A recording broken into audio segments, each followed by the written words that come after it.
Assalamualaikum warahmatullahi wabarakatuh. Perkenalkan kami dari kelompok 3 yang beranggotakan saya David Masari NPM 23 dan Saptia NPM 28. Kami berasal dari kelas peternakan A. Di sini kami akan menjelaskan mengenai konsep pemasaran yang berperan dalam perancangan pemasaran. Apa itu konsep pemasaran? Konsep pemasaran merupakan kunci untuk meraih tujuan organisasi menjadi lebih efektif daripada para pesaing yang memadukan kegiatan pemasaran guna menetapkan dan memuaskan kebutuhan pasar sasaran. Kegiatan perusahaan yang berdasarkan pada konsep pemasaran ini harus diarahkan untuk memenuhi tujuan perusahaan. Nah, jadi suatu perusahaan dalam menjalankan aktivitasnya itu harus efisien menjalankan konsep pemasaran agar kenapa? Agar keuntungan yang diharapkan itu dapat terrealisasi dengan baik. Ini menandakan bahwa kegiatan pemasaran dalam perusahaan harus dikoordinasi dan dikelola dengan cara yang lebih baik.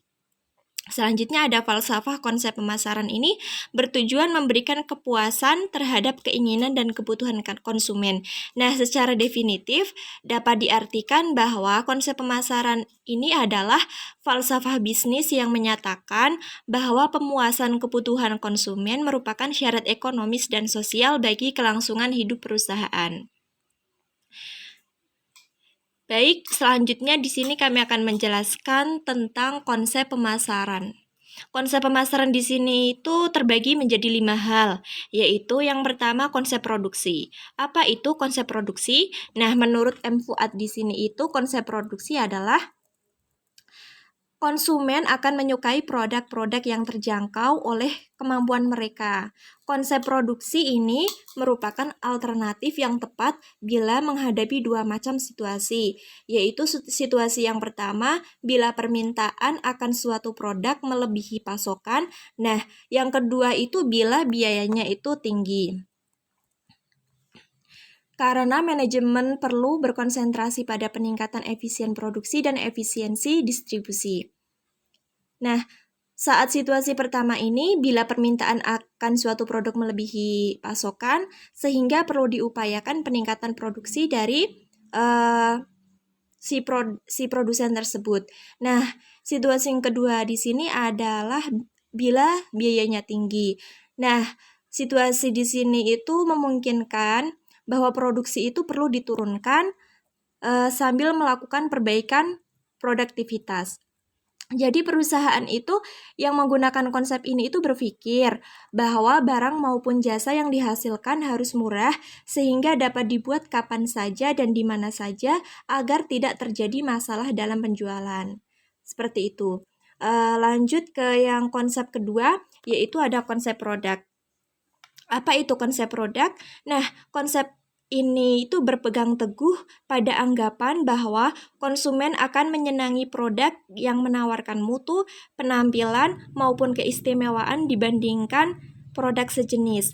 Karena itu organisasi perlu mengadakan perbaikan-perbaikan yang berkesinambungan.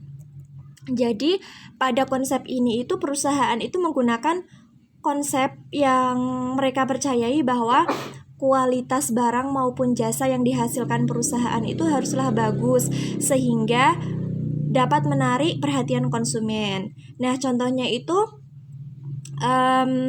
konsep manajemen pemasaran ini dapat diterima oleh sebagian konsumen.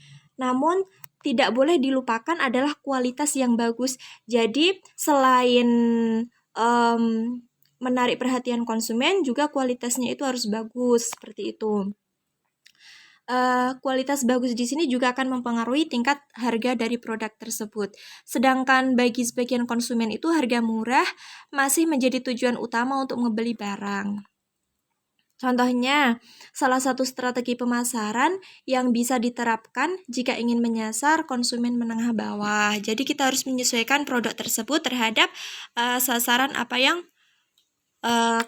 sebagai tujuan pemasaran kita atau sasaran dari target pemasaran kita. Nah, selanjutnya yang ketiga ada konsep penjualan atau selling konsep. Apa itu? konsep penjualan ini menekankan pada anggapan bahwa konsumen tidak akan membeli produk jika organisasi tidak melakukan usaha-usaha promosi dan penjualan. Mengapa? Ya karena dalam konsep ini, manajemen lebih mementingkan membuat kesepakatan perdagangan dibandingkan dengan membangun hubungan jangka panjang yang menguntungkan dengan pelanggan. Nah, tujuan dari konsep penjualan ini lebih kepada aktivitas menjual apapun yang dibuat perusahaan daripada mengikuti permintaan pasar, seperti itu. Selanjutnya, kita akan masuk ke konsep yang keempat, yaitu konsep pasar atau marketing konsep. Apa itu?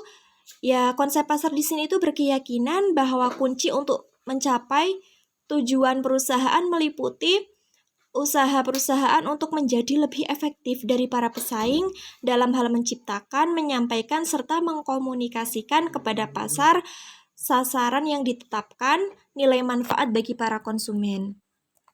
Di sini, manajemen pemasaran mengadopsi pendekatan yang berfokus pada pelanggan dengan menyediakan produk yang sesuai dengan kebutuhan dan keinginan mereka. Jadi, konsep ini itu merupakan konsep kekinian dan bisa bertahan lama. Sebab tugasnya itu bukan menemukan pelanggan yang tepat untuk produk yang kita jual, tetapi menemukan produk yang tepat untuk sasaran yang kita tujukan atau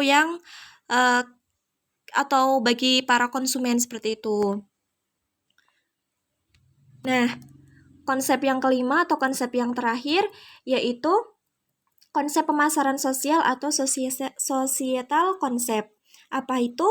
Ya, konsep pemasaran sosial di sini itu berkeyakinan bahwa tugas perusahaan ialah menetapkan kebutuhan, keinginan, serta kepentingan pasar sasaran dan memberikan keputusan yang diinginkan secara efektif serta efisien dari para pesaing dengan cara-cara menjaga ataupun meningkatkan kesejahteraan konsumen dan masyarakat secara luas. Perusahaan ini akan bertanggung jawab secara sosial dan lingkungan, yang mana tak hanya memenuhi kebutuhan konsumen dan perusahaan saat ini, tetapi juga memelihara atau meningkatkan kemampuan generasi mendatang untuk memenuhi kebutuhan mereka. Nah, jadi pada konsep pemasaran ini itu konsep pemasaran sosial ini untuk saat ini sudah banyak perusahaan yang merealisasikannya. Karena konsep pemasaran sosial ini menempatkan kesejahteraan masyarakat di atas keuntungan perusahaan dan kepuasan pelanggan, seperti itu. Nah, contohnya itu perusahaan dengan produk kecantikan atau baju, peralatan makan maupun kendaraan yang ramah lingkungan. Jadi, secara umum saat ini konsep pemasaran ini sudah banyak dilakukan oleh para perusahaan-perusahaan yang ada, seperti itu. Baik, berikut adalah paparan dan penjelasan dari kelompok 3. Apabila ada kekurangan, kami mohon maaf. Semoga bermanfaat, dan akhir kata, wassalamualaikum warahmatullahi wabarakatuh.